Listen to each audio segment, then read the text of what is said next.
sidaan wadaa waa su'aal, siday tahay waa jawaab, sidaad fashay waa qalooc, sidii la rabayna maaha. qofkii wax soo siraayay haddaad istiraa ku sii sir, siduu wax u soo siraayay horuu sirtaba ka sii garan. asxaab baynu nahay sideennaba, sibay tahay sheekadaadu, go'aan sugan kaama muuqdo, sidaan kugu ogaana maaha. adoon si xun ii arkaynin, sawjadaada haddaad dhaliisho ama sideedaba aad u diiddo, sibaa jirta loo saluugo. sidoodaba xaawalayda si gaaraa loo hantaa, sabaalaa lagu sitaa, samir baa lagu wataa.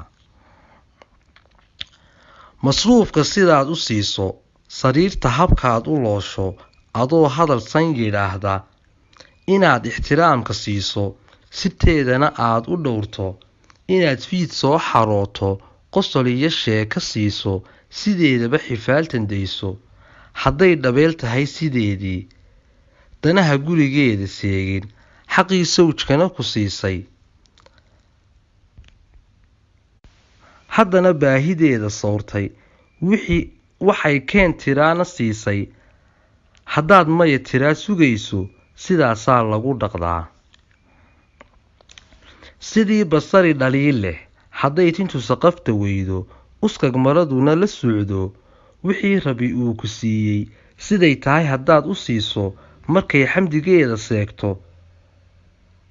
haddayna dheriga saarin, haddana buuq sii aloosho, markaad sii seexa maagto, hadday su'aal sii bilowdo, iyadoo subaxii karaysa, ama sidii naag wareersan, carruurta haddayba saydho, xilkeedana ay sagsaagto, sidaasaa lagu furaa. sideedaba haween qaloocan, xubaha sadkiisu buuran, samaha tiradiisu gaaban, raggana eeddiisu saaran.